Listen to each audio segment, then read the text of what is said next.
So let me share my screen and then we can go ahead with the agenda for today.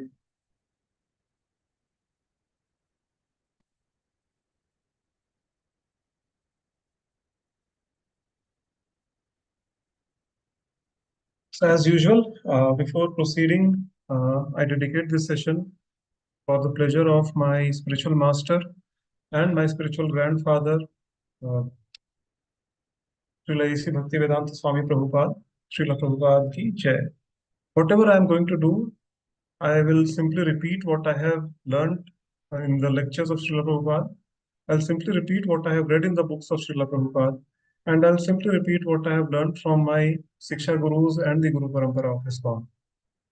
And this particular session, like and all the upcoming sessions, are basically dedicated to my spiritual master and Srila Prabhupada for their pleasure. So, moving on, agenda for today. Okay, so little bit of discussion I would like to do here. Like since this is the first session, I don't know like at what pace we will be proceeding. Okay, I have prepared a few PPTs so that the session doesn't become monotonous. If you read the Bhagavad Gita, you will hardly find any pictures in the book. Right? So after some time, what happens is that people start losing interest, and then the attendance dips, and some people try to avoid coming to the sessions and all those things. Even I actually, citing my own personal example, I first read the Bhagavad Gita way back in 2013. Now, before 2013, I had tried on several occasions, to read the Bhagavad Gita. It used to lie in front of me, at my home. I was in the college and I think high school back then, high school and college, and I just, picked it up, started a few slokas, and then, just I kept it aside. Okay, theek hai. I mean, it's okay. When I'll get some more time, I'll read. Now is not the right time, like that. But somehow, by Krishna's mercy, I read it fully in 2013, and then I had some more questions after reading, and again by Krishna's mercy, by Srila Prabhupada's mercy, uh, I came in contact with the ISKCON devotees, and under their guidance and instructions, I read the Bhagavad Gita. I understood it thoroughly, right? And uh, so this is how my journey was basically, right, regarding the Bhagavad Gita reading. So the whole point is that that inspiration to read the Bhagavad Gita doesn't come in all of us. Like most of us are very lazy, and after some time we just give up basically. So I don't want that to happen in this particular session. I see at least this particular group, like the people who are present right now in this meeting. I think they are the most sincere folks here, and I want all of you, each and every single one of you, to go till the end, till the last 18th chapter, and the last verse of 18th chapter. Okay, because it's not about just the certification; it's about understanding the nectar and the mellow of the Bhagavad Gita. What Bhagavad Gita has to offer, and it's a life-changing experience. Let me tell you, right? Because I was definitely not the same person, before I read the Bhagavad Gita and after reading the Bhagavad Gita. So we'll see that how to proceed. I have prepared a few PPTs. I've tried to make them interesting, and with some pictures here and there. And initially, like I said, I thought that okay, we'll try to go slow, maybe one or two to five slokas. So two slokas were just very less. So I thought, okay, let's go with five or six slokas, and then we can see that how to proceed after that. Some more time for question and answers. If we finish just on time, because it's definitely not going to exceed more than 1 hour, or even if it does, like it will be hardly maybe a few minutes over 1 hour. Okay, so that's fine. But just I want to get the depth, like how to proceed, how many shlokas are good or optimal, for these kind of sessions. So we'll perform some Mangalacharan, and yeah, one more thing that we won't read the purport line by line. Okay, only for a few verses where I think that okay, purport is important, we can read. Or some, if the purport is too long, then some very important extracts from the purports we will read. And I'll explain the shlokas on the way so that because there are a lot of shlokas to cover and we just want to finish it off in maybe, I don't know, 1.5 years, 2 years. I seriously don't know. Okay. So we will see how we proceed. And yes, we'll start with Mangalacharan to invoke some auspiciousness. I'll chant some pranam mantras. Those who know, please, you can repeat after me while staying on mute.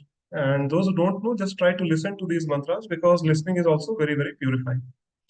ॐ अज्ञानतिमिरन्धस्य ज्ञानाञ्जनशलाकया चक्षुरुन्मिलितं येन तस्मै श्रीगुरुवे नमः। श्रीचैतन्यमनोभीष्टं स्थापितं येन भूतले स्वयं रूपः कदा मह्यं ददाति स्वपदान्तिकम्। वन्देऽहं श्रीगुरो श्रीयुतापदकमलं श्रीगुरो वैष्णवांश्च श्रीरूपं साग्रजातं सहगणरघुनाथान्वितं तं सजीवं साद्वैतं सावधूतं परिजनसहितं कृष्णचैतन्यदेवं श्रीराधा कृष्णपादान् सहगणललिता श्रीविशाखान्वितांश्च हे कृष्ण करुणा सिन्धु दीनबन्धु जगत्पते गोपेश गोपिकान्त राधाकान्त नमस्तुते। तप्त कांचन गौरांगी राधे वृंदावनेश्वरी वृषभानुसुते देवी प्रणमामि हरिप्रिय। वाञ्छाकल्पतरुभ्यश्च कृपा सिन्धुभ्य एव च पतितानां पावनेभ्यो वैष्णवेभ्यो नमो नमः। नमो महावदन्याय कृष्ण प्रेम प्रदायते कृष्णाय कृष्ण चैतन्य नामिने गौरत्विषे नमः। नमो ओं विष्णुपादाय कृष्ण पृष्ठाय भूतले श्रीमते भक्ति वेदांत स्वामिनिति नामिने। नमस्ते सारस्वते देवे गौरवाणी प्रचारिणे निर्विशेषा शून्यवादी पाश्चात्य देशतारिणे। जय श्री कृष्ण चैतन्य प्रभु नित्यानंद श्री अद्वैत गदाधर श्रीवास आदि गौर भक्तवृंद। हरे कृष्णा कृष्ण कृष्णा हरे हरे, हरे राम राम राम हरे हरे। मूकं करोति वाचालं पंगुं लंघते गिरिं यत्कृपातमहं वन्दे श्रीगुरुं दीनतारिणं। परमानंद माधवम श्री चैतन्य ईश्वर। हरि ओम तत्सत।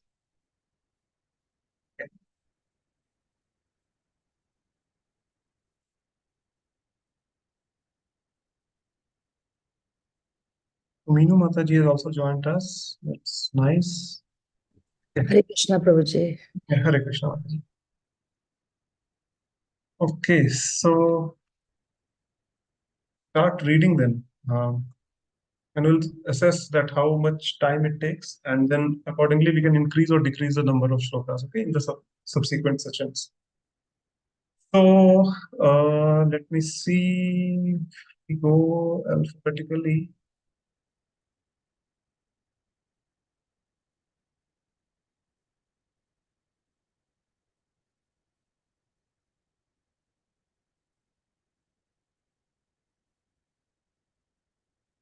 So I think Sri Devi Mataji, you are the, I think, top in the alphabetical order today. So will you be able to read the shloka, or maybe you can try? I will read again after you, and then we will go with the translation, okay, and the explanation.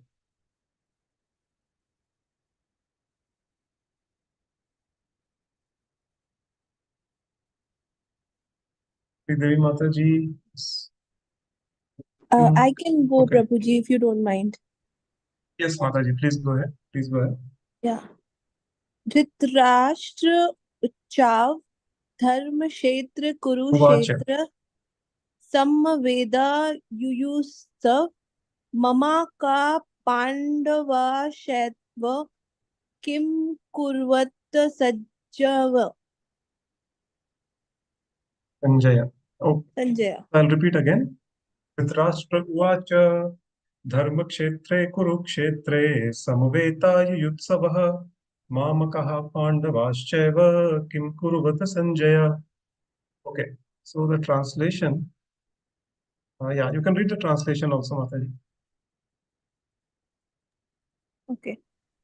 Dhritarashtra said, O Sanjaya, after my sons and the son of Pandu assemble in a place of pilgrimage at Kurukshetra, desiring to fight, what did they do? Okay. So we'll not go in the purport right away. Some explanations are there. So first thing we need to understand, that whenever we are reading some Vedic scriptures, almost all of them are written in Sanskrit. And Sanskrit is a beautiful language, actually. No, I think it's the mother of all languages. And the most, striking aspect of Sanskrit is that you can create some beautiful music, out of the words which are there. And that is how all the Vedas have been written. They have been written in a very poetic way, and there is a certain meter or a like a musical note associated with each of the shlokas, as you can see, like when we are reciting the shlokas. Okay, that is one thing. Second most important thing is that a lot of information can be concealed just within a few lines, right? Like from the top, if you read, say for example, this particular verse, okay, like here, what is the meaning of this verse? Okay, Dhritarashtra said, "O Sanjaya, after my sons and the sons of Pandu assembled in the pilgrimage, in the place of pilgrimage at Kurukshetra, deciding to fight, what did they do?" So now any mundane person can simply read it, as it is. ठीक है, like okay, it's a question which is being put forward by Dhritarashtra to Sanjay. So what's the big deal? Let me move on to the next shloka or next verse. Okay, but it's not like that. Okay, whenever it comes to the Vedic scriptures, there are a lot of hidden meanings and a lot of things that can be analyzed in the verse in maybe one or two lines of a verse. Okay, so and that art of reading between the lines, like we cannot have, we simply cannot have. We are just not qualified to have that art. Okay, so the only thing that we can do is to read and understand all any of the Vedic scriptures by a bona fide person who is coming in the Guru Shishya Parampara. Okay, so in ISKCON, like we have a very strong Guru Shishya Parampara, and this was founded by none other than our founder Acharya A.C. Bhakti Vedanta Sri Srila Prabhupada, who has translated so many Vedic scriptures. Like he has given us the Bhagavad Gita, he has given us the Srimad Bhagavatam, he has given us the Brahma Samhita, Chaitanya Charitamrita. I mean, so many of them. Okay, like he has translated Nectar of Devotion. Okay, so had he not been there, it would have been impossible for all of us to read it and to understand it, right? So it's important that we analyze each and every verse and try to understand the in-depth meaning of these verses. Okay, so and this particular verse is very in a sense very humorous also, right? It's like such an obvious question Dhritarashtra is asking, that when my sons and sons of Pandu assembled in a place of pilgrimage Kurukshetra desiring to fight, what did they do? Now when two parties are on a battlefield with a desire to fight, what will they will fight, obviously. So what is so big deal about this particular verse? Okay, so, if you try to understand this, Sanjay, first of all, he was the secretary of Dhritarashtra. Okay, and actually, Bhagavad Gita has 700 shlokas. Okay, and obviously, the main character is Sri Krishna, who has given us the Bhagavad Gita. The next important character in the entire Bhagavad Gita is Arjun, who is asking certain questions, who is basically having a conversation with Sri Krishna. Okay, and this is how Bhagavad Gita proceeds. And then there is third personality called Sanjay. Now this Sanjay is the secretary of Dhritarashtra, and he was a disciple of Vyasdev. Okay, and by Vyasdev's mercy, he had a benediction. What was that benediction? That he had been given a spiritual vision, a kind of a spiritual television, from where he was sitting in the palace of Hastinapur along with Dhritarashtra, and he was able to see the live telecast of what was going on in the battlefield of Kurukshetra. So that is the reason why Dhritarashtra is asking this question to Sanjay.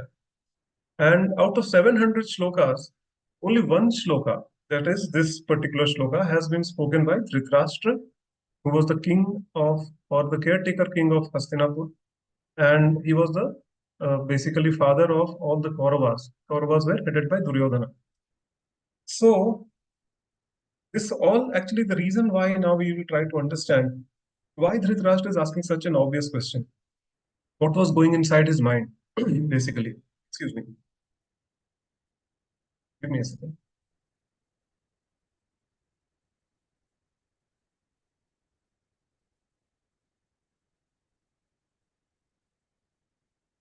So we'll try to understand what was going in the mind of Dhritarashtra, why he is asking such an obvious question. So the reason why he is asking such an obvious question is first of all because of a desire. Okay. Now Dhritarashtra had a desire that his sons basically defeat the Pandavas in the battlefield, in the battle of Kurukshetra, and they become the owners of the throne of Hastinapur. Okay, this was his inherent desire because uh, Dhritarashtra was the elder son, and because he was blind, he was not qualified to become the king. So when the time of coronation, at the time of coronation, what happened? That the kingdom was handed over to his younger brother, whose name was Pandu, basically. So since then, Dhritarashtra was not very happy. Okay, and unfortunately, Pandu died at a young age, so he was, made an ad hoc king or the caretaker king of Hastinapur. And once he was the king, he became the king. He didn't want to let go of the throne, basically. Okay, he wanted his sons to continue the legacy, basically, and he didn't want, the sons of Pandavas to take over the kingdom again. And then we all know that how these, this, like all the incidents, they progressed, and then ultimately, both the parties are standing on the battlefield of Kurukshetra, right?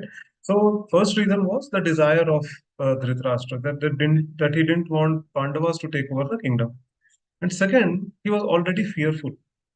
So let me share the PPT now, and then we can proceed from there. So he was fearful already, like he was doubtful about the victory of his, sons, basically, right? And what was the reason? So just see what he's using word here: Dharma Kshetre, Kurukshetra. That means Dharma Kshetra, right? What is the meaning of Dharma Kshetra? That means a place of pilgrimage or a place where religious rituals are performed. Okay, so now Dhritarashtra was doubtful, or he was apprehensive of one fact, that since this is a place of pilgrimage or an auspicious place, so it will influence the Pandavas, who were also very pious people, positively. Okay, the place will try to actually influence or favor the Pandavas. So that was first reason. And second, Krishna was also there in the battlefield alongside Pandavas. He had become the charioteer of Arjuna, right? So when the father of all religion, right, is present and along with one particular party, obviously that apprehension will be there in the mind of Dhritarashtra, that okay, Krishna is there, the holy place is there, which is and it can play as a home ground for all the Pandavas, basically, right? So that was another reason. Third reason, that he was also worried that this pious place or this Dharma Kshetra will also influence the Kauravas in a certain way. How? That Kauravas might give up their animosity towards Pandavas, and they might just surrender the kingdom to Pandavas. Okay. Now this Dhritarashtra never wanted to happen. He wanted the battle to take place. He wanted the fight to take place, and he wanted that his sons should emerge victorious and take over the throne of Hastinapur. So these are the three reasons why Dhritarashtra was fearful. Fourth reason, he was hopeful for the first time. Like if you set aside all the fear, then there was one hope that Dhritarashtra was having, that just because of the influence of this Dharmakshetra, the Pandavas may give up the desire to fight, right? Because Pandavas were very pious people, and they might give up the desire to avoid the bloodshed, and because ultimately they will be killing their own family members, right? So all these things were going on in the mind of Dhritarashtra. And after thinking all these things, he just puts forward this question to Sanjay, that oh Sanjay, when my sons and the sons of Pandu, they met on the battlefield of Kurukshetra, which was a Dharma Kshetra, to fight, what did they do? Okay. Now another thing that we have to see is the duplicit nature of Dhritarashtra. Okay, so it is said that Dhritarashtra was blind before he, heard the Bhagavad Gita from Krishna, and he remained blind after reading the Bhagavad Gita. Okay, so that is the reason why in the introduction section we have been saying over and over again that in order to understand the Bhagavad Gita, you have to be a devotee of Krishna. Okay, you cannot have a material mindset. You cannot have a speculative mindset. You cannot have a challenging mindset. And then if you try to read the Bhagavad Gita, it will always be a secret. It will always be a rahasya for that particular person. Okay, rahasyam hetad uttamam.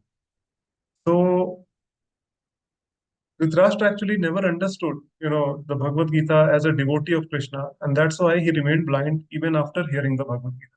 Okay? So why? Because he had a duplicit nature. Okay, you see, he's saying Mamaka Pandavas Sheva. Mamaka means my sons, And Pandavas Ch1 means Pandavas' sons. That means he is discriminating between his own sons and Pandavas' sons, right? Ideally, he, as a king, he should not be doing that. Okay, as a king, if you see that since Dhritarashtra was the king, then both Pandavas and Kauravas they belong to the same dynasty called the Kuru dynasty. Okay, so he was here deviating from his responsibilities of a king, and he was letting his emotions and sentiments of a father to take over, right? And that's why he was discriminating between his own sons and the sons of Pandu, or his nephews, basically. Okay, so this is the duplicity of Dhritarashtra, and at any cost, he did not want this kingdom to be given away to the Pandavas, and he wanted his sons to rule the Hastinapur. Okay, going forward. So this is a basically kind of explanation for the first verse. Okay, we'll move on to the next Sorry, verse. Prabhuji, I would I like to request. interrupt. So, what is duplicity? Is it Yes, biasness? please. Yes, biasness. That Okay. means he had two natures. You know, that on top he was portraying as a king of Hastinapur, but in the heart he was actually favoring his own sons, basically. So that is the duplicit nature. Okay, thank you. Okay. So, yeah, and any questions which are related to this particular verse or any verse going forward, I would request all the participants to please note them down. We will have a dedicated question and answer session after this particular, after we are done with the 5 or 6 verses, I guess. Okay. So let's go to the next verse. Okay, and yeah, one more thing, that I would like to cite here. One very nice analogy Prabhupada is giving in the purport. Just see here. Such nicely he has written. As in the paddy field, the unnecessary plants are taken out. So it is expected from the very beginning of these topics that in the religious field of Kurukshetra, where the father of religion Sri Krishna was present, unwanted plants like Dhritarashtra's son, Duryodhan, and others would be wiped out, and thoroughly religious persons headed by Yudhishthir would be established by the Lord. This is the significance of the word Dharmakshetre, Kurukshetre, apart from their historical and Vedic importance. Such nice analogy Prabhupada gives. So we will actually go on reading the analogies if there are any in the purports, okay? Because it's very nice to understand. Okay, so second shloka, who wants to go next? Shweta Mataji, will you be able to read? Yes, Prabhuji. Hare Krishna. Yeah, please go ahead. Hare Krishna. Sanjaya Uvacha Drishtva tu Pandavanikam Yudham Duryodhanastadha Acharyam Upasanghamya Raja Vachanam Abhravi. Can you bring the screen up, Prabhu? Thank you so much, Mataji. That was nicely read. Yeah, sure. So the translation. Just read the translation. Yeah, a little bit up, Prabhu. Yeah, now it is fine. Translation. Sanjaya said, O king, after looking over the army arranged in military formation by the sons of Pandu, King Duryodhana went to his teacher and spoke the following words. Hare Krishna. Okay. Thank you, Prabhu. Thank you so much, Mataji. So this verse is also again, similar to the first verse that, okay, nothing, apparently there is nothing special. Like Duryodhana saw the opponent's army and then he just went up to his teacher and spoke the following words. Fine, what did he speak? That we'll see in the next verse, okay? But then again, if we analyze this, it has a very, a few more deeper meanings can be, analyzed from this particular verse as well, okay? First thing, Drishtva tu Pandava Nikam. That means after seeing the Pandava Anika means army. So after seeing Pandava's army, Vyudham means arranged in a vyuha or a military phalanx. Okay. Who saw this? Duryodhanas Tada. Okay. What did he do after that? Acharyam Upsangamya. That means he went up to his teacher or Acharya. Okay. And Raja means Duryodhan is being referred to as Raja. Vachanam Abravi. What did he do? He spoke. Spoke to who? Dronacharya. Right? So, couple of things, important things that we have to see here. Okay, first of all, sorry.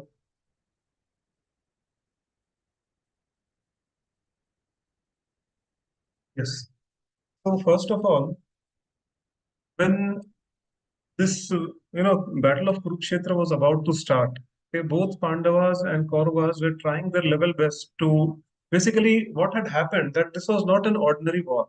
Okay, in those times, like all the yugas prior to Kali Yuga, Dwapar Yuga, Treta Yuga, or Satyug, there used to be only one king in the entire world. Okay, obviously there were small provinces, like small countries were there, but generally what happened that all the kings of the different countries, they reported to one particular authority. Okay, and that particular king was known as the Chakravarti Samrat. Okay, like that. So that was the rule of law at that time. Okay. So when this Battle of Kurukshetra was about to start, and Hastinapur was the capital of the entire world at that time. Okay, this Kurukshetra battle was about to start. Then both Kauravas and Pandavas, they were trying their level best to bring some kings from all over the world to their party basically, and to fight for them. And most of them actually turned out in the support of Kauravas only. Okay, because Dhritarashtra was the ruler, and there were so many reasons, and we'll see how Duryodhan was also a very expert politician actually. So he was able to bring a lot of kings, on his side basically. But Pandavas also had gathered a significant amount of army. Okay, and when that army was standing in front of the armies of Kauravas, and when Duryodhan had a look at that, he was scared. Okay, he did not expect Pandavas who had been like he tried to kill them in the Lakshagrat, and then he defeated them in the game of dice. Okay, they were sent to Agyatwas and Vanvas for 13 years. Okay, so 12 years of Vanvas and 1 year of Agyatwas. So 13 years, like they were away, and Duryodhan was not expecting them to amass such a huge army and then stand in front of them as formidable opponents, formidable foes. Okay, so that was the reason why he became a little scared. And but as I said, that he was an expert politician, so he just what to say, he portrayed that he is approaching Dronacharya out of respect because he was a teacher, but actually he was approaching him out of fear. Okay, and there are other things also. Okay, so another important aspect in this particular verse is that Duryodhan is being referred to as Raja. Okay, now this is a very a unique thing. Like the battle has not even started, and no one has won the kingdom. Still, how come Duryodhan can be referred to as Raja, right? How can he be referred to as king? So this Raja, basically Sanjay is referring to Duryodhan with the term Raja because he, as I said, he was expert in politics, okay, in the Rajniti. So from that word, he is actually taking out this word Raja because Duryodhan was, he knew exactly whom to approach and when to approach and what to speak, if he is approaching one particular person. Okay, that he generally used to talk in the same language that the other person understood, basically. And that is the reason why he was able to, bring so many kings in his favor. But this is the reason why he is being referred to as Raja. This is one thing. Okay. Second is that why did he only approach Dronacharya? There were so many other stalwarts in his army, right? Bhishma Pitama was there. His own brothers were there. Karna was there. But he did not go to any one of these. He just went to Dronacharya. Why? So the reason what our acharyas say is that Duryodhana was apprehensive. He was doubtful actually in his mind. Why? Why was he doubtful? Because Dronacharya was the common teacher of both Pandavas and the Kauravas. Okay, and obviously it's needless to say, you all must be knowing that his favorite student was who? Dronacharya's favorite student. Any guesses? Arjun. Yes, Arjun. So Arjun was there, and in general, he liked all the Pandavas because Pandavas were generally righteous people. They were pious people, and Yudhishthir especially, like he was very Nyaya Priya, basically, right? That's why he was known as Dharmaraj. Okay, so uh, and generally, like yeah, he had a soft corner for the Pandavas, but then out of so many strategic and political reasons, like he was fighting from on the side of Duryodhana. Okay. So Duryodhana was doubtful, okay, that once the battle starts, this person may not give his 100% on the battlefield, or he may not even fight, this battle altogether. Just before the battle starts, he may just give up his idea of fighting, right? So he was worried about all these things, and he didn't want this to happen because he was a very, very formidable archer and a very nice, nicely trained in military arts. Although he was a Brahmana, but he was still, very nicely trained in military arts, and he himself had trained both Pandavas and Kauravas, right? So Duryodhana didn't want to lose Dronacharya under any circumstances. So, but he had this doubt that whether he will support fully or not, whether he will fight to his full capability or not. So, all these things were going on the minds of Duryodhan, and just he approached, and then he started speaking to Dronacharya. Okay, so we will just read the purport. This is a small purport. So, just let's see what Srila Prabhupada is trying to explain here. Yes, Shweta Mataji, you can continue the purport. Yes, Prabhu. Yeah, Prabhu. Dhritarashtra was blind from birth. Unfortunately, he was also bereft of spiritual vision. He knew very well that his sons were equally blind in the matter of religion, and he was sure that they could never reach an understanding with the Pandavas, who were all pious since birth. Still, he was doubtful about the influence of the place of pilgrimage, and Sanjaya could understand his motive in asking about the situation on the battlefield. Sanjaya wanted, therefore, to encourage the despondent king and thus assured him that his sons were not going to make any sort of compromise under the influence of the holy place. Sanjaya therefore informed the king that his son Duryodhana, after seeing the military force of the Pandavas, at once went to the commander in chief Dronacharya to inform him of the real position. Although Duryodhana is mentioned as the king, he still had to go to the commander on account of the seriousness of the situation. He was therefore quite fit to be a politician, but Duryodhana's diplomatic veneer could not disguise the fear he felt when he saw the military arrangement Of the Pandavas. of the Pandavas. So Yeah. the main reason why he approached Dronacharya was out of fear. When he was not expecting actually that Pandavas would amass such a huge army, and Krishna was also there, on their side. Although Krishna had taken a vow that he will not, use any weapons during the war, and he will not stand by the side of any party. He will remain neutral, but still, like he chose to be the charioteer of Arjun. So that was also playing, on the minds of Duryodhana. Yeah. Okay, so we'll move to the next verse. Who wants to go next? Prabhuji, can I read? Yes, Ivanamata, please go ahead.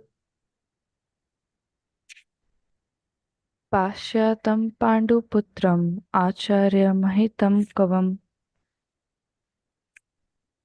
युद्धं द्रुपदपुत्रेण तव शिष्येण धीमता. I'll repeat this verse once again. Pashyetam Panduputranam Acharya Mahatim Chamu Vyudham Drupadaputrena Tav Shishyena Dhimata. Okay, you can go with the translation. Yes, Prabhuji. O my teacher, behold the great army of the sons of the Pandu, so expertly arranged by your intelligent disciple, the son of Drupada. Yeah. So this is a very interesting verse, and another small story I will also like to say here. Now just see how diplomatic and how politically correct Duryodhan was. Okay, as I said, that he know whom to approach, when to approach, and what to speak. When he has approached someone. Okay. So we have seen in the last verse that Duryodhan, like after seeing the army of Pandavas, he actually goes to his teacher Dronacharya and says something. So he says that, okay, oh my teacher, behold the great army of the sons of Pandu, so expertly arranged by your intelligent disciple, the son of Drupad. Okay. Now this personality Drupad is a very important thing, right?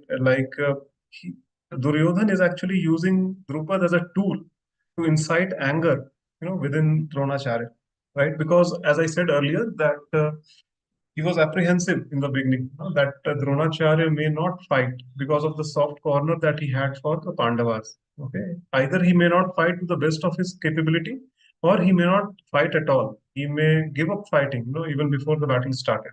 Okay, so these things are going in the mind of Duryodhana, and so he is now trying to incite anger. Okay, now this Drupad and Dronacharya, they had a history. Okay, I'm pretty sure some of you must be knowing this already, but I would like to repeat for those at least who don't know. Okay, so this Drupad was a king basically, and when we will go to the childhood days of Drupad and Dronacharya. So they were both, studying in the same Gurukul. Okay, same Gurukul they were studying, and they were very best of friends actually. Okay, they always, remained together. And out of that friendship, that childhood friendship, Drupad once said that once I am coronated as the king of my kingdom, I will give you half of my kingdom. Okay. So he made a promise to Dronacharya. So time passed and they all grew up. They both got married. Drupad also got married and he was coronated as the king. And Dronacharya also married and he had a son, basically. Okay? And one day, when Dronacharya was in his, what to say, ashram, basically, and at that time, he found his son crying for milk, actually. And since he was a poor Brahman, he was not able to afford the milk at that time. So at that time, he was reminded of Drupad's promise, actually. Okay? And he just thought that, okay, Drupad had promised me that he will give me half of the kingdom. So what will I do with the half of the kingdom? Let me just go to him and ask for a cow, basically, so that, at least the needs of my family are met. Anyways, I'm a Brahmana. What will I do with the half of kingdom? I don't need that much. So thinking this, he actually went to Drupad and he addressed him, "Oh dear friend, how are you?" Like that. So to this, Drupad very surprisingly replied that friendship is, between the equals. And I'm a king and you are just a poor Brahmana. How can you even think that I'm your friend? So just get lost from here. And like this, he humiliated Dronacharya in front of the whole courtroom. And like he came back, Dronacharya, but he had felt very bad. Okay. So once uh, all the military training had been given to the Pandavas were all grown up. Pandavas and Kauravas, they were both grown up. Then, as Guru Dakshina, Dronacharya asked that you bring Drupad to me, actually. You just make him a prisoner and bring them to me. Okay. So Duryodhan first stepped forward that, okay, I'll do this for you. And, as usual. And then he, along with his brothers, he went to fight Drupad. And they were very, badly defeated by Drupad, actually. Okay. And they were just, they fled from the battlefield. So when they came back, then the Pandavas said that, okay, let me go. Especially Arjuna came forward and he said that, okay, we will go now and we will bring him. And very nicely and tactfully, they actually, participated in a battle and they defeated Drupad in the battle. And not only that, they just tied Drupad, by ropes and then they just tied him like an animal and then they threw him on the feet of Dronacharya. Okay. And then Dronacharya said that, okay, now at that time I had just came for a cow. Now I want half of your kingdom. And he forcibly took half of the kingdom from Drupad. Okay. So this was one part of the story. Okay. So now, since Drupad was defeated, now he being a Kshatriya, like he's obviously not going to be, he is not going to remain quiet. Okay. So he conducted a yajna. And the only purpose of that yajna was to get a son who can kill Dronacharya. And outcome of that yajna was that he got a son and a daughter. The daughter's name was Draupadi, and the son's name was Drishtadyumna. Okay, so the reason why I told you this story is that just see Duryodhan's what to say, masterful tactics or politics. How he actually plays. He is now deliberately taking the name of Drupad, right? So that Dronacharya is reminded of his animosity with Drupad and he is able to incite some anger, in Dronacharya so that he doesn't give up his idea of fighting or he doesn't give up his slackness, to fight the Pandavas, basically, right? So this is the, the kind of politician Duryodhana was. Okay, so this is the reason why he is saying the son of Drupad, deliberately mentioning Drupad's name, okay, just to incite some anger in Dronacharya. So this is the whole purport of, not the whole purport, basically this was one of the things. We can just read the purport because this is also very small. Ivana Mataji can continue, just finish off this purport as well. Okay, Prabhuji. Duryodhana, a great diplomat, wanted to point out the defects of Dronacharya, the great Brahmana commander-in-chief. Dronacharya had some political quarrel with King Drupad, the father of Draupadi, who was Arjuna's wife. As a result of this quarrel, Drupad had performed a great sacrifice, by which he received the benediction of having a son, who would be able to kill Dronacharya. Dronacharya knew this perfectly well. And yet, as a liberal Brahmana, he did not hesitate to impart all his military secrets when the son of Drupad, Drishtadyumna, was entrusted to him for military education. Now, on the battlefield of Kurukshetra, Drishtadyumna took the side of the Pandavas, and it was he who arranged for the military flanks after having learned the art from Dronacharya. Duryodhana pointed out this mistake of Dronacharya, so that he might be alert and uncompromising in fighting. By this, he wanted to point out also that he should not be lenient in battle against the Pandavas, who were also Dronacharya's affectionate students. Arjuna especially was his most affectionate and brilliant student. Duryodhana also warned that such leniency in the fight would lead to defeat. Yes. Basically, he is just trying to indirectly point to Dronacharya that, okay, look, you made a mistake by, training the son of Drupad. Now, this is another aspect of a glorious aspect of our Vedic culture. Okay, when Krishna says in the Bhagavad Gita, "Karm karo or phal ki chinta mat karo," right? Like, just give up. You have the right to do your duty. Karmanye vadikaraste ma phaleshu kadachana. But the right to the results are not in your hands. Okay, so this is the classic example of how to work. So that just focus on your duty, on your responsibility. Now, Dronacharya, right from the time when this Drupad's son appeared, okay, Drishtadyumna appeared, he knew that this fellow is going to kill me. But still, when like Drishtadyumna came to Dronacharya to learn the military arts from him, he did not back off at that point of time. He could have easily declined, because out of fear of his life. But then Dronacharya, being a liberal Brahmana, and this is how Brahmana used to be, at that time, right? He just simply what he does, he agrees to train Drupad, and he did not discriminate between Pandavas, Kauravas, and Drupad. Whatever he taught to Pandavas and Kauravas, he also taught the same thing to Drupad, right? He did not hide any form of military art from him, in spite of knowing the fact that one day this boy is going to kill me. Okay, so this is a classic example of how you do not focus on the results, but just focus on your duty.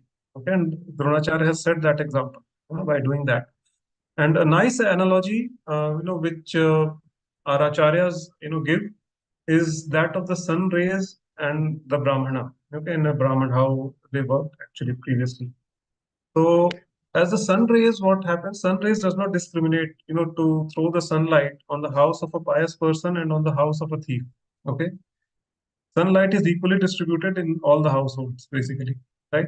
Similarly, the Brahmanas also, at least in Dwapar, till Dwapar Yuga, they were so liberal that they did not discriminate between who was worthy, who was not worthy. They just imparted all the knowledge to them. Although some sort of corruption had already started in Dwapar Yuga, and in Kali Yuga, I don't even want to talk about that, because no one is a Brahman in Kali Yuga. Everyone is a Shudra, basically, right? Kalo Shudra Sambhava. Everyone is a Shudra in Kali Yuga. But yeah, in previous Yugas, Brahmins were so liberal. Okay, they did not discriminate between, like, whoever came for their help, they just, used to offer their help to them.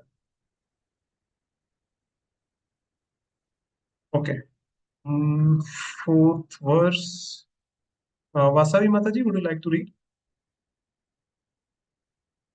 Yes, Prabhuji. Yeah.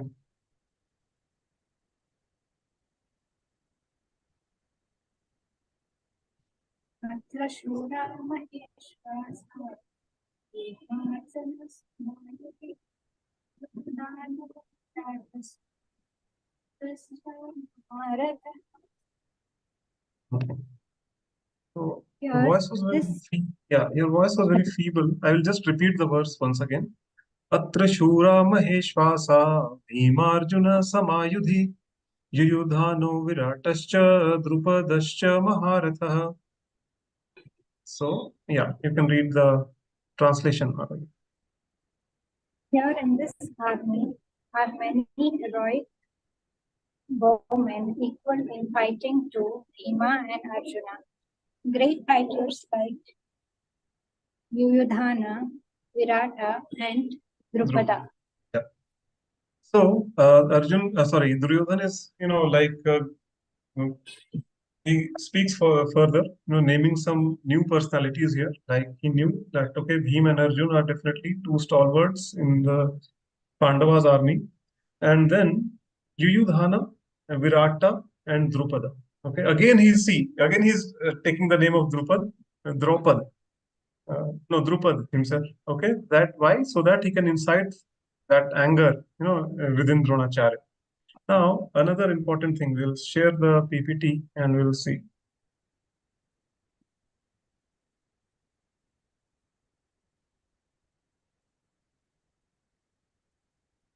Fourth verse, right. So again, Drupad's name is taken repeatedly. That is again to incite the anger in Dronacharya. Then second, Duryodhana is fully aware of the powers of Arjuna and Bhima. So obviously he is saying, that taking the names of Arjuna and Bhima, and then he's saying again that all the other names that he took, okay, they are also equally heroic, right? For example, fighters like Yudhana, Virat, and Drupad. Okay, but inherently, deep down, he knows that okay, I mean, this is not just Arjun. Like it's not just like he. I mean, what to say? Just to give a comparative account, he's saying, but deep down, he knew that Arjun and Bhim, they are the most powerful people in the army of the Pandavas. Okay, why? Because speciality of Arjun. We'll discuss some things about him that we all know. I think in the last session or last to last session, I just told you about Arjuna's speciality, right? Like he equaled Lord Shiva in a battle, and Lord Shiva gave him the Pashupatastra. Then he defeated Indra in a battle, and then Indra invited him specially to Loka, and then he gave him lot of celestial weapons, okay, Divyastra, and then he also taught him how to use it, right? And Duryodhan was fully aware of Arjuna's capabilities, and he also knew that those celestial weapons will also come into play, once the battle starts. So again, he was afraid of that. But again, some most important thing here is he takes the name of Bhim first, before Arjun actually. Okay, so why is that so? Although if you do a comparative account, yes, Bhim was very strong. I mean, everyone knows that. But then if you compare the achievements of Bhim to Arjun's, I mean, Arjuna's achievements were, extraordinary at that time, right? He was Dwapar Yuga's best archer. And then the kind of celestial weapons that he was possessing, and that cannot be described in words, basically, right? So, and we have also seen that how much control he had, on his mind. Uh, in the further verses, we would also read that he had conquered sleep, Arjun. So that was the level of his control over his own mind, right? So, but still, Duryodhan is actually, putting Bhima above Arjun. Why? Why that question is there? Okay. So the reason why is that Duryodhana knew that if there is one person in Pandava's army who can actually kill him, it was Bhim, right? Because one, he was very strong, and Duryodhana was also very physically strong, mind you. Like they both were like very very strong warriors, and in terms of physical strength, yes, Duryodhana knew that Bhim was the only person who could surpass him, and he may even kill him. And of this he was always fearful, okay, that Bhima was always. And also at the time of this whole the dice game which was happening, okay, the uh, uh, the Draupadi Vastraharan and all those things. A lot of things actually happened at that time, and Bhim was very, very angry, and he took three vows basically. Okay, so first vow during so the reason why this all happened was during the game of dice. When like Kauravas, they had actually surpassed all the limits, and they had degraded themselves to such an extent that no one was able to say anything, right? And in front of all the big what to say the seniors of Hastinapur, Dhritarashtra was there, Bhishma Pitama was there, his own teacher Dronacharya was there, Kripacharya was there. Still, Duryodhan actually did committed that heinous act and ordered his brother Dushasan to disrobe Draupadi in front of the whole courtroom of Hastinapur.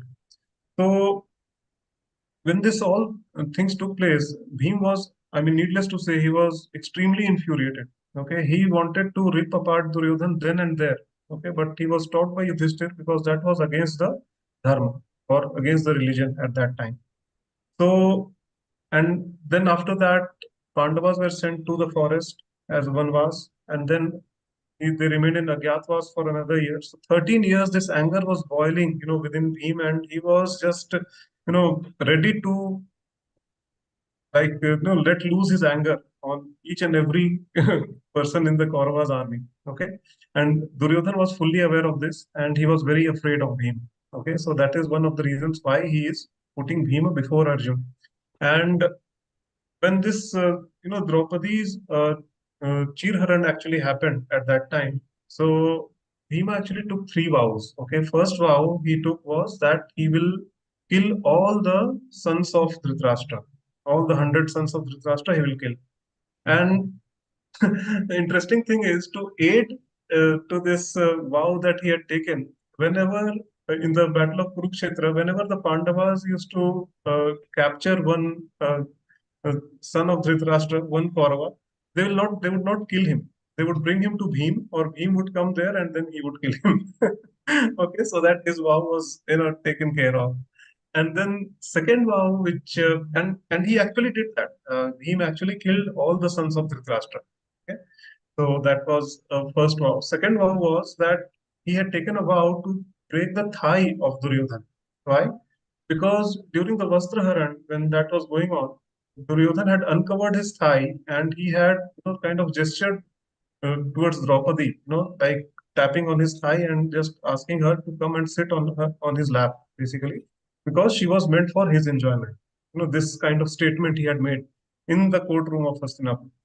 And at that time, Bhim had completely lost it. He was super angry at that time. Okay, so at that time, he took a vow that he will break the thigh of Duryodhan. Third vow, which he had taken, and we saw eventually he did that, right? Towards the end of Mahabharata. And third vow which he had taken was to rip apart the chest of Dushasana, take the blood and drink his blood from the chest. And also he wanted to rip apart the hands of Dushasana from his body. So that, why? Because Dushasan used his hands to, like open the nicely tied and sanctified hair of Draupadi, and he also used his hands to drag Draupadi, to the courtroom by her hair, actually. Okay, so this was the third vow which he had taken, and he also completed that. Okay, he ripped apart the chest of Dushasan, and this is how Dushasan died, actually. And then Draupadi also, she was also not holding back. Actually, she knew that okay, she cannot directly participate in the battle and fight the Kauravas, but yes, what vow did she take? As a Kshatriya lady, she said that okay, since Dushasan has opened my hair, I am not going to tie my hair until and unless I bathe my hair from the in the blood of Dushasan.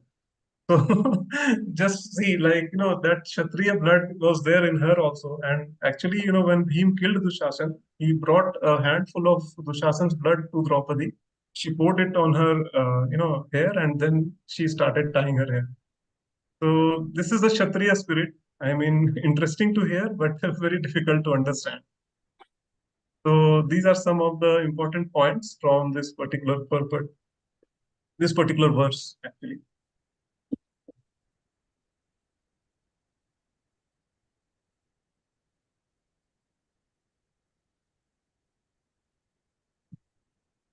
Okay, so which brings us to the last two verses. Fifth and sixth we'll read together, and then we will see what can be explained here. These are simple ones. Not much explanation is there. So after this, we'll conclude and we'll open the floor for question and answers. Who wants to go next? Vedant Prabhu, would you like to read? Or Usha Mataji?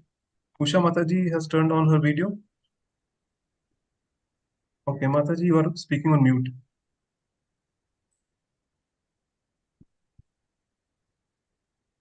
Yes, Prabhuji. Yep. Can I read?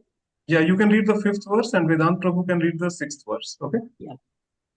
दृष्टकेतुचिकेतिनाः काशीराजश्च वीर्यवान् पुरुजित्कुन्तिभोजश्च शैबश्च नरपुङ्गवः. You can read the translation also, Mataji. There are also great heroic powerful fighters like Drishtaketu, Chekitana, Kashiraja, Chekitan, Purujit, Chekitana, Kashiraja, Purujit, Bhoja, Shaibya. Kunti Bhoj and Shabya. Shabya. Okay. So this is for one. And then Vedant Prabhu, you can read the sixth one. Yes, Prabhuji. युद्धमन्युश्च च विक्रन्त उत्तम औजश्च वीर्यवान् सौभद्रो द्रौपद्यश्च च सर्व एव महारथा. Okay. I'll just repeat once again. युधामन्युश्च विक्रान्त उत्तमौजाश्च वीर्यवान् सौभद्रो द्रौपदेयाश्च सर्व एव महारथा.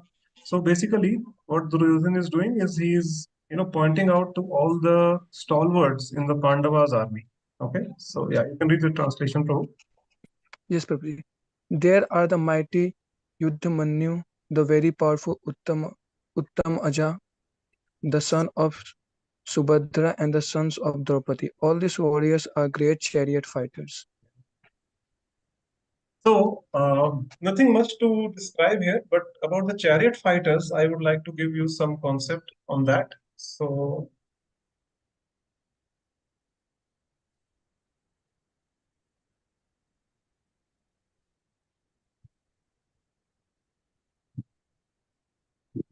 about the chariot fighters or the Rathis, okay, Maharathis, and so there are a few concepts. So first is the Maharatha. This is very common term that we use. "अरे, वो तो बहुत बड़ा महारथी है," like that. So, but what is the meaning of Maharathi? Okay, or Maharatha? So these are basically the titles given to the warriors or the soldiers, on account of their bravery and their capability to handle the number of opponents on a battlefield. Okay. So Maharatha is a person who can single-handedly, alone, basically fight 10,000 opponents at the same time. Okay. So that person is known as Maharatha. Similarly, there is a title called as Atiratha. Arjun and Bhishma, they belong to this category. And Atirathas, they is a person who alone or single-handedly can fight 60,000 opponents at the same time. Okay? Similarly, Ratha is someone that who cannot fight multiple opponents at the same time. He is just engaged in one-to-one battle, okay, one-on-one battle with one opponent, basically. And Ardharatha means such warriors, they cannot fight alone, like by themselves. They need some support and assistance from others to fight, basically. So these are the titles of the charioteers, which has been given here. And then just to convince Drona to give up all his slackness and sentiment towards his opponents, what Duryodhana is doing in these two verses, he is just showing the names, he is just counting the names of all the stalwarts which are there in the army of Pandavas. Okay. And just indirectly, he is just trying to convey a message to Dronacharya that if by any chance you have any sentiment or any soft corner towards Pandavas, give that up, because they are going to kill you. Okay, if you show some slackness, any form of slackness, in the fight. So this is all about like five or six verses we completed, but then fifth and sixth verse were not very big ones, so we would take it as 5 verses, and we are just on time. So I think 5 verses are good enough, for every session. So we'll stick to this until unless we come to a point where we are going a little too fast. And yeah, so now what I'm going to do is that I can just stop sharing and I can open the floor for questions. Pardon me.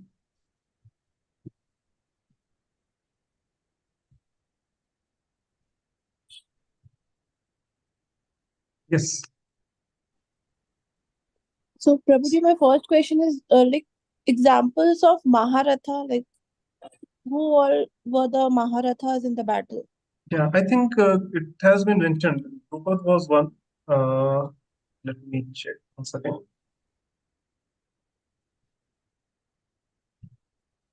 On the first, uh, in the fifth verse, what Duryodhana is mentioning, Drishtaketu, Ekiten, Kashi Raj, all these were, like fifth and sixth verse, most of them were Maharathis. Atiratha is a very high, title. Until unless, one is capable of fighting 60,000 opponents, that is a big number, right? You are just on one chariot and 60,000 people attacking you at the same time, and you are able to handle them. So only Bhishma and Arjun, they basically qualified. All the others, like even Duryodhan and other people, were Maharathis only. I mean, Atiratha was just Arjun and Karna may be considered, maybe he might be considered as an Atiratha, but since it has not been mentioned, so I don't know basically. But most of them were Maharathis only.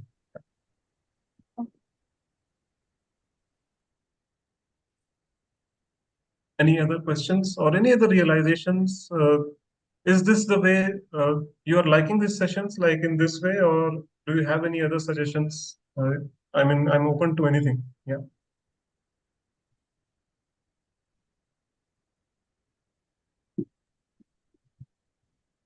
Because your feedback is important. Otherwise, I will not understand whether I am going in the right direction or not. No, yes, Prabhuji, the session is very good. We are able to understand. Otherwise, whenever I used to open Bhagavad Gita, I used to read and then I used to get lost and then close the book. Yeah, that actually happened to me as well. So just by creating some colorful slides with some pictures, I have just tried to make it a little more interesting with some stories in between. As and when I'll come across them, I'll try to share. Like the story of Drupad and Dronacharya, I told the vows which Bhim had taken, Draupadi had taken. Those kind of, yeah. Others, if you have any questions, any realizations, any thoughts, Hare Krishna Prabhuji, Dandavat Pranam. Hare Krishna, Prabhu Dandavat Pranam. Thank you, Prabhuji, for the nectarian lecture. Prabhuji, can we get the PPT of the first chapter after the completion? Yes, I will share it with all of you. Like maybe, I'll share it as maybe a private playlist. Okay, and only those people who are attending these sessions can have the access to that particular those PPTs. Okay, Can do Prabhuji, that. thank you so much, Prabhuji. And Prabhuji, want to highlight to us the short Hare stories which you mentioned in between the verses. Like Yeah, it's make the session very much interesting. So thank you yeah, so yeah. much for that. Very. Hare Krishna Prabhuji, Dandavat Pranam. Correct. I think someone else was also speaking.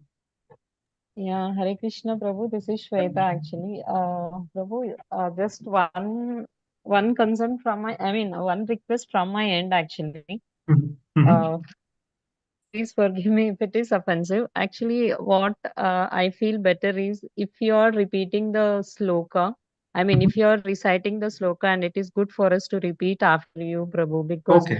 we all are Okay. new, Yeah, and absolutely. No, that's a wonderful idea, Mataji. I think I should have thought about it in the first place. Thank you so much for bringing this up. From next session onwards, we'll follow this pattern. Okay, I'll read the shloka and someone will repeat. Like whose yeah, turn is to read, they will repeat. Okay. yeah. Yeah. Thank you. Thank you Okay. so much for Thank bringing you. this up, Thank Mataji. you, Yeah. Prabhu. Hare Krishna.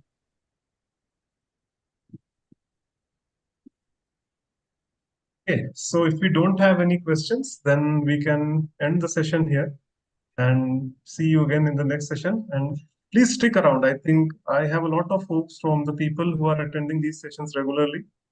Towards the end, I mean, today, by the end of the day today, or maybe tomorrow, I'll try to share the attendance also. Okay, and I think yeah, these are the consistent folks who have been coming so far. So, and I just want all of you to go all the way. Okay, please don't give up in between. Okay, because it's a golden opportunity to read together in the association of devotees. It's very very auspicious and very very potent actually to do that. So please don't give up in between. Certifications and all those things are secondary things, like they will come automatically once you are serious on the path of bhakti, on the path of Krishna consciousness. Okay. But important thing is to read the scriptures, to have the knowledge of scriptures. Yes, Vasavi Mataji is raising her hand. Yeah, Mataji, please go ahead. Prabhuji, I have a doubt. Yes, Uh, Mataji, please go ahead. mm, Duryodhana was also there in association with Krishna, right? But he was not influenced by Krishna. Why is it? Was it meant to be like that? Yes, so the answer is both yes and no. Yes, because obviously, like, it's all, like Krishna's Maya energy only is playing around, basically, right? So, in a way, we can say that, okay, it was meant to be like that. But then it is also not fully correct, because everything is not controlled by Krishna. Okay, Krishna is a very gentleman. Like, as we have seen that it was we who actually decided to enjoy separately from Krishna. Okay, we said that okay, we want to live an independent life. We don't want your association, Krishna, and saying that we demanded for a place, and Krishna was kind enough to create this material world for us. Okay, so and after that, Krishna doesn't interfere in the free will of the living entity. Okay, that free will is there with us, and then we have to make a choice. What to do, what not to do. Okay, what is right, what is wrong, whether we choose Krishna or whether we choose Maya at every stage, right? So Duryodhan was actually blind, just as it is mentioned in the purport of Srila Prabhupada, just like Dhritarashtra, all his sons were also blind towards religion, actually. Okay, so they were not religious people, they were not following the path of dharma.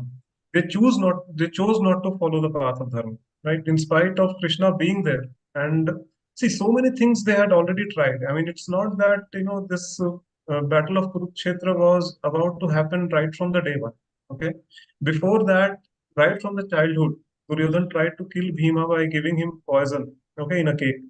So we all know that story, okay, and that is how Bhim got his superhuman strength, okay, of what's 10,000 elephants, right? So that was one incident. Then when um, they were invited, Kauravas, they created a Lakshagriha, right, a highly inflammable palace, basically made of very inflammable material, and they invited Pandavas to stay in that palace, and then they set fire on that palace. Okay, they tried to kill them. Okay, then they challenged them to the game of dice, and then they had actually the dice was tampered one, and they defeated Pandavas there, and we all know these stories. Okay, so many adharmas they have created, they actually committed on the path towards this battlefield. And not only that, like once Pandavas they returned from the Agyatwas actually, and then they said that okay, now you give us our own the kingdom, the Indraprastha. Duryodhan said, no, I am not going to give you the Indraprastha now. That was his mindset. So still then Pandavas were ready to compromise. Okay, they sent Krishna as the Shanti Dut, and then Krishna said that okay, since Pandavas are Kshatriyas, they need something to rule. Okay, I mean Kshatriyas just cannot stay like this. Okay, so they need something to rule. So if you don't want to give Indraprastha, okay, fine, keep Indraprastha with you, but at least give them 5 villages to rule upon. They will be satisfied with that. To this, Duryodhan said that forget about 5 villages. I will not even give a land which is of the size of the tip of a needle to Pandavas. So at that time, and not only that, he also humiliated Krishna and tried to bind him and tried to get him arrested. Okay. So obviously he was not seeing that divine qualities of Krishna. He didn't knew that, he was the supreme personality of Godhead.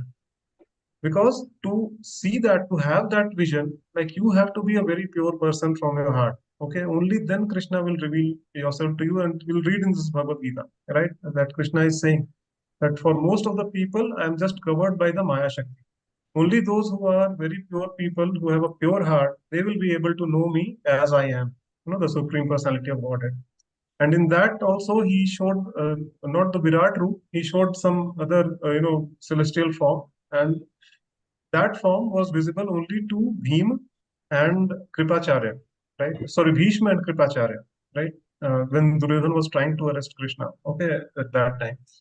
So why? Because these two people were pious in their hearts. Others were, they were just blinded by the light and effulgence which was coming out of the body of Krishna. Okay.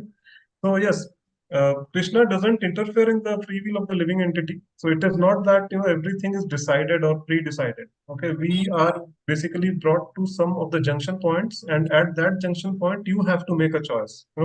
That is where your free will comes into picture, and you can choose either the path of righteousness or religiousness, or you can choose the path of dharma, and that will determine your future karma. This is how it goes. So this is the reason why Duryodhan was not able to identify Krishna, because he was too much, lusty, very just wanted to get everything that belonged to Pandavas. He was greedy, he was lusty, and yeah, that is the main reason why. Did I answer your question, Mataji? Yes, Prabhu. But yes, our intention should be that okay, we should not keep Krishna away from us. Okay, like Krishna actually maintains a safe distance from each and every spirit soul who is in this material world. Okay, like he is basically witnessing all our actions, but he will not interfere until and unless you ask him to do so. Okay, so th- we should not be like Duryodhana or like any other people for that matter. Okay, we should just surrender to him and say that okay, Krishna, from now on I am yours and you are mine. Just take charge of my life, do whatever you want. Okay, so then and then only Krishna will actually start helping you. We'll see in the second chapter also, like when the conversation between Arjun and Krishna starts. Initially, they were talking as friends. Krishna was actually, kind of talking in a very humorous way. Just when two friends converse with each other, how do they do, right? So in that mood, he was talking with Arjun, and he continued to do that, till the time Arjun surrendered to him. Once Arjun surrendered, saying that okay, now from now this moment on, you are my spiritual master, and I am a soul surrendered unto you. I am your disciple, so now tell me what to do. Okay, what is the right thing for me? And that was the point from where Krishna started speaking the Bhagavad Gita. So until and unless we surrender to Krishna, it's not possible. And what is the easiest way to surrender in this age of Kali Yuga is to chant Hare Krishna, Krishna Krishna, Hare Hare, Hare Ram, Ram Ram, Hare Hare. So please start chanting. Like if you are not doing, but I am pretty sure you all must be doing it already. So just at least 2 to 4 rounds, all of you should chant, and yeah, just stick to this process and attend sessions like these. We'll read Bhagavad Gita together. We'll try to understand, and yeah, we'll make it more interesting. And yes, this is the most auspicious thing that we can do in this age of Kali Yuga, right? Okay, so with that, I'll like to end the session now, and